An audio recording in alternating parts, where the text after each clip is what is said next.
So guys, ఇప్పుడున్న ఈ కాలంలో పేరెంట్స్ చాలా అంటే చాలా కష్టపడుతుంటారు పిల్లలని పెంచడానికి. ఎందుకు అంటే చాలా జాగ్రత్తగా పెంచాలి వాళ్ళని. ఒక్క నిమిషమన్నా మనము పక్కకి తిరిగి మన కాన్సంట్రేషన్ పక్కన పోయింది అంటే వాళ్ళు చెడ్డ దారిలో నడిచే అవకాశాలు 1000% అయితే ఉన్నాయి. సో ఇప్పుడు వాళ్ళు పేరెంట్స్ అమ్మాయిలనైనా సరే అబ్బాయిలనైనా సరే చాలా చాలా చాలా కంటికి రెప్పలా వాళ్ళైతే కాపాడుకుంటూనే ఉండాలి. ప్రతి అడుగు కాపాడుకుంటూనే ఉండాలి. ఎందుకంటే అంత భయంకరంగా అయిపోయింది ఇప్పుడున్న ఈ సొసైటీ. సో బాయ్స్ కన్నా గర్ల్స్ని ఎక్కువగా కాపాడుకోవాల్సిన అవసరం అయితే ఉంది. ఇప్పుడు చూస్తున్నారు కదా, టీవీలో అన్నీ జరుగుతున్నాయి కదా. సో వాళ్ళని ఎంత వరకు వీలైతే అంతవరకు కాపాడాలి. కొత్త వాళ్ళని వాళ్ళ దగ్గరికి రానివ్వకూడదు. చాలా అంటే చాలా అలర్ట్గా ఉండాలి. సో ఇప్పుడున్న ఈ కాలంలో ఈ జనరేషన్కి పిల్లలకి ఎలా ఉంది అంటే మనస్తత్వం, మైండ్ సెట్ ఎలా ఉంది అంటే పేరెంట్స్ పేరెంట్స్ కొంచెం తిట్టినా కూడా వాళ్ళైతే సూసైడ్లు చేసుకోవడం, లేకపోతే వాళ్ళని వాళ్ళు హర్ట్ చేసుకోవడం, ఇలాంటివి అయితే జరుగుతూ ఉన్నాయి.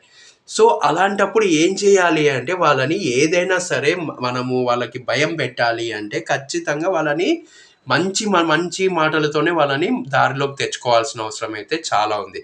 సో ఇప్పుడున్న ఈ కాలంలో ఎలా ఉంది అంటే పిల్లల మీద పేరెంట్స్కి ఎంత ప్రేమ ఉంటుంది అంటే, కాకపోతే అమ్మ ఎక్కువగా ప్రేమ అయితే చూపిస్తుంది పిల్లల మీద. అది అబ్బాయి అయినా సరే అమ్మాయి అయినా సరే అమ్మ అమ్మ ప్రేమ మాత్రం అమ్మ ప్రేమలో ఎప్పటికీ కల్తీ ఉండదు. అది ఎవరైనా సరే అబ్బాయి చదివినా చదవకపోయినా అండ్ ఏమి మన మైండ్ సరిగ్గా లేకపోయినా బాగున్నా ఎంత పెద్దగా ఎదిగినా కూడా ఒక కొడుకైనా కూతురైనా తల్లి దగ్గర మాత్రం చిన్న పిల్లోడే, చిన్న పాపే. అలాగనే మమ్మీ ట్రీట్ చేస్తుంది. సో అమ్మ ప్రేమలో ఎప్పుడు కల్తీ ఉండదు. సో ఇంకా నాన్న దగ్గరికి వస్తే మాత్రము నాన్న పైకి చూపించాడు ప్రేమని. వాళ్ళ పిల్లల మీద, అబ్బాయి మీదైనా అమ్మాయి మీదైనా ప్రేమ బయటికి చూపించాడు. లోపలే ఉంటుంది. ఏం కావాలన్నా ఫస్ట్ అయితే వద్దంటాడు. ఆ తర్వాత మనకి తెలియకోకుండా సర్ప్రైజెస్ అయితే ఇస్తూ ఉంటాడు. ఫస్ట్ ఏమో మనం అడిగిన వెంటనే వాళ్ళు అంటే మనకు దాని విలువ తెలియదు కాబట్టి ఖచ్చితంగా దాని విలువ మనం తెలుసుకోవాలి.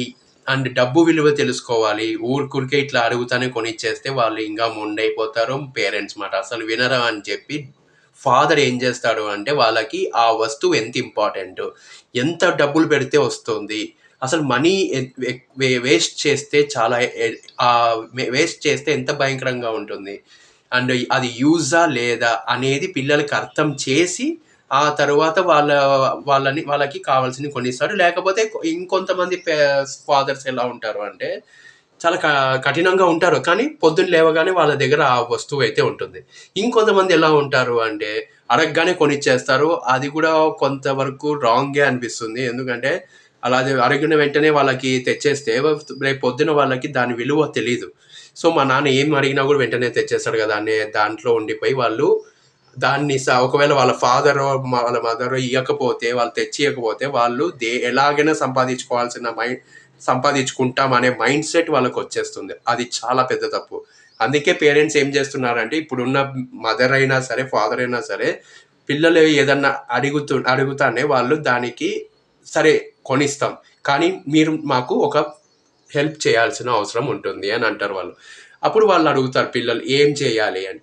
మీరు ఇప్పుడు జరిగే ఎగ్జామ్స్లో కానీ, లేకపోతే స్లిప్ టెస్ట్లో కానీ, లేకపోతే ప్రీ ఫైనల్ ఎగ్జామ్స్లో కానీ ఏ దాంట్లోనైనా సరే మీరు 50/50, లేకపోతే 30/30, లేకపోతే 20/20 ఇట్లా తెచ్చుకున్నారు అంటే మీరు ఈ ఎగ్జామ్లో పాస్ అయినారంటే, లేకపోతే ఇలా మార్క్స్ తెచ్చుకున్నారు అంటే, అవుట్ ఆఫ్ తెచ్చుకున్నారు అంటే ఖచ్చితంగా మీరు అడిగినది వెంటనే మీ చేతిలో ఉంటుందని అయితే వాళ్ళకైతే ఒక టాస్క్ అయితే ఇస్తారు.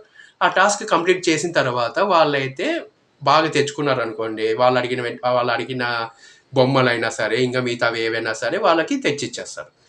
సో అప్పుడు వాళ్ళకి ఒక మైండ్ సెట్ అయితే ఏర్పడుతుంది. అది చాలా అంటే చాలా మంచి మైండ్ సెట్ అయితే ఏర్పడుతుంది.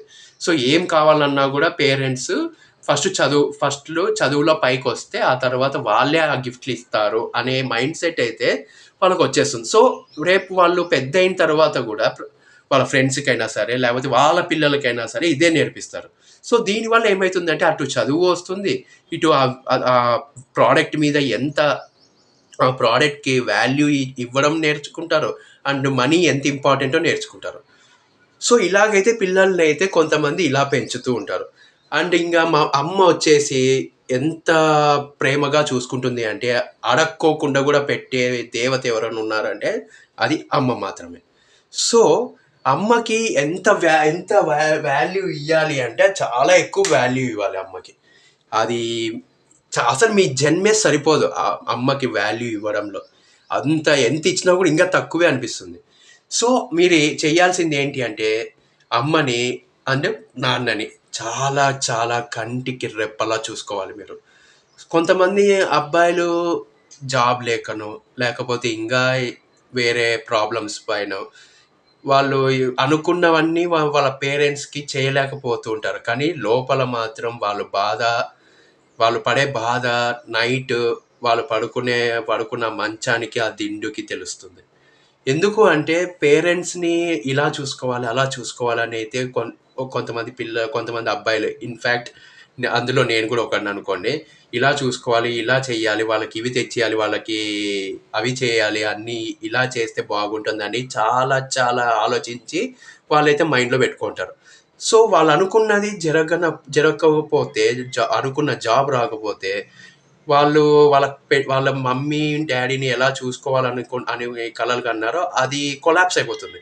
సో, అందరూ రిలేటివ్స్ పిల్లలు వాళ్ళ అమ్మానాన్నని ఇలా చూసుకుంటున్నారు అని మాట్లాడుకున్నప్పుడు, మన పేరెంట్స్ దగ్గరకొచ్చి చెప్పినప్పుడు, అటు వాళ్ళు బాధపడతారు, ఇటు మనము బాధపడతాం. సో, ఇలాంటివి మాత్రం అస్సలు జరగకూడదు. అందుకే పేరెంట్స్ చాలా విలువైన వాళ్ళు. డబ్బుకెంత విలువిస్తామో పేరెంట్స్ కూడా అంతే విలువియ్యాలి. కొన్ని సార్లు డ్యాడీతో కొట్లాడతాము, అమ్మతో కొట్లాడతాం, వాళ్ళ మీద కసురుకుంటాం, ఇవన్నీ చేస్తాం. బట్ అవన్నీ మనసులో నుంచి వచ్చినవైతే కాదు. ఏదో అప్పటికి అలా మనం చిరాకుగా ఉండడం వల్లనో, లేకపోతే ఇంకా ప్రాబ్లమ్స్ వల్లనో, ఇలాగైతే అండ్ ఆ కోపం అనేది మనసు నుంచి వచ్చింది కాదు కాబట్టి వాళ్ళు అర్థం చేసుకుంటారు. కానీ ఇప్పుడున్న ఈ కాలంలో ముఖ్యంగా అబ్బాయిలు, అమ్మాయిలు ఏం చేస్తున్నారంటే, అమ్మాయికిచ్చే విలువ అమ్మకివ్వడం లేదు. అమ్మాయికిచ్చే అమ్మాయి ఫోన్ చెయ్యకపోయినా సరే వీళ్ళు ఆ ఫోన్ కోసం వెయిట్ చేస్తూ, వీళ్ళే తిరిగి చేసి మాట్లాడేంత అంత భయంకరమైన దానికి తీసుకొచ్చేసారు. అండ్ నాన్నతో మాట్లాడాలంటే టైం చూసుకుంటారు.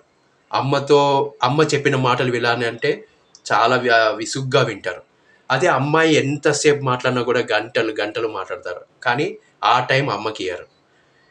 అమ్మాయితో ఎన్ని కిలోమీటర్లైనా దూరం వెళ్తారు. కానీ నాన్న చెప్పిన పని మాత్రం ఒక్కటి గూడా చేయరు. సో, అమ్మాయికిచ్చిన విలువ పేరెంట్స్‌కెందుకియ్యరు? పేరెంట్స్ పేరెంట్స్ వల్లనే గదా మనం బయటకొచ్చిండేది. మనకు వాళ్ళ వల్లే గదా అమ్మాయి గూడా దొరకడానికి కానీ, మనం పెరిగిన తర్వాత మన లైఫ్‌లోకి ఒక అమ్మాయి రావడం గూడా వాళ్ళ చనువే గదా! సో, ఎంత వాళ్ళకి 1000% వాళ్ళకి ప్రయారిటీ ఎక్కువుండాలి. అమ్మాయికి 20% ఉన్నా గూడా సరిపోతుంది. సో, మనకు చేయాల్సిందేంటి? ఇప్పుడు మనకున్న గోల్ మనం లైఫ్‌లో సెటిల్ అవ్వాలి. అమ్మానాన్నని చూసుకోవాలి. ఆ తరువాతనే మన లైఫ్‌లోకొచ్చిన లైఫ్ పార్ట్నర్‌ని వీళ్ళని ఎంత చూసుకుంటామో వాళ్ళని అంతే బాగా చూసుకోవాలి. ఇద్దరిని హ్యాండిల్ చేసి మనము బ్యాలెన్స్ చేసి చాలా బాగా చూసుకునే వాళ్ళనే నిజమైన రియల్ పర్సన్ అని అయితే అంటారు. సో, అమ్మాయికిచ్చిన విలువ అమ్మాయికిచ్చిన విలువ అమ్మకు కూడా ఇవ్వండి. అమ్మాయికి విలువ ఇయ్యకపోయినా పర్వాలేదు. అమ్మకివ్వండి. అమ్మాయిని వదిలేసినా పర్వాలేదు. అమ్మ, నాన్నని మాత్రం వదిలేయద్దండి. ఎందుకు అంటే, ఒక మనిషి విలువ బ్రతికున్నప్పుడు మాత్రం అర్థం కాదు. వాళ్ళు మన దగ్గర లేనప్పుడు, ఈ భూమి మీద లేనప్పుడు వాళ్ళ వాళ్ళ విలువేంటో అప్పుడు తెలుస్తుంది. సో గైస్, చెప్పేది జాగ్రత్తగా వినండి. ఉన్నప్పుడే వాళ్ళని సేవించుకుందాం. వాళ్ళని బాగా చూసుకుందాం. వాళ్ళు మన మీద పెట్టుకున్న కలలన్నింటినీ నెరవేరుస్తాం. ఎంత కష్టమైనా సరే నెరవేరుద్దాం. సక్సెస్ అవుదాం. సక్సెస్ అయిన తర్వాత వాళ్ళని బాగా చూసుకుందాం. మనము ఎలా చూసుకోవాలని మన పేరెంట్స్‌ని అనుకున్నామో, ఆ కలలన్నిటిని నెరవేర్చుకొని అలాగే చూసుకుందాం. బాగా చూసుకుందాం. అమ్మా, నాన్నలని మాత్రం ఎప్పుడూ మర్చిపోవద్దండి. అండ్ కొంతమందిని చూసాను. పెళ్ళైన తర్వాత అమ్మాయినా, అబ్బాయైనా, కొడుకైనా, కూతురైనా వాళ్ళని అడ్డొస్తున్నారని చెప్పి అమ్మనైనా, నాన్ననైనా అడ్డొస్తున్నారని చెప్పి ఇద్దరిని తీసుకెళ్ళి ఓల్డ్ ఏజ్ హోమ్స్‌లోనో, లేకపోతే బయట వదిలేయడము. ఇలాంటివన్నీ చూసినప్పుడు చాలా బాధేస్తుంది. ఎందుకురా ఈ సమాజం ఇలా అయిపోతుంది అని. అలా అవ్వకూడదు. ఇది ఒక్ ఇప్పుడు మనము శివ పార్వతుల్ని మనం ఎలాగైతే గౌరవిస్తున్నామో, వాళ్ళ ప్రతిరూపాలే గదా అమ్మ, నాన్న అంటే. సో, అందుకే మనం అమ్మాయికి ఎంత రెస్పెక్ట్ ఇస్తున్నామో, అమ్మ, నాన్నకి కూడా అంతే రెస్పెక్ట్ ఇద్దాం. ఇది మీ అందరికీ తెలుసు. కానీ అయినా గూడా నేను ఇంకొకసారి చెప్తున్నాను. అర్థమైతే ఓకే. అర్థం కాని వాళ్ళకి కూడా మళ్ళీ, మళ్ళీ, మళ్ళీ, మళ్ళీ చెప్పే ఓపిక నాకుంది.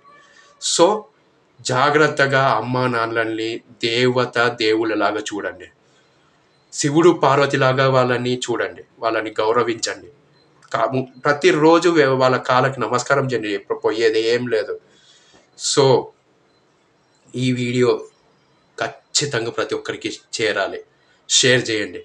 నచ్చితే కనుక ఖచ్చితంగా లైక్ చేయండి. అండ్ మీ అభిప్రాయం ఈ వీడియో మీద ఏంటి అనేది నేను తెలుసుకోవాలనుకుంటున్నాను. కామెంట్ చేయండి. సో, మన ఛానల్‌ని, కార్తిక్ లైఫ్ స్టైల్ ఛానల్‌ని సబ్స్క్రైబ్ చేసుకొని బెల్ ఐకాన్ క్లిక్ చేసి ఆల్‌లో పెట్టుకోండి. ఫర్దర్ వీడియోస్ మిస్ అవ్వకుండా చూడొచ్చు. సో, అమ్మా నాన్నల్ని ప్రేమిద్దాం. వాళ్ళని జాగ్రత్తగా చూసుకుందాం. జై హింద్. నేను మీ Karthik signing off. Thank you guys. Thank you so much.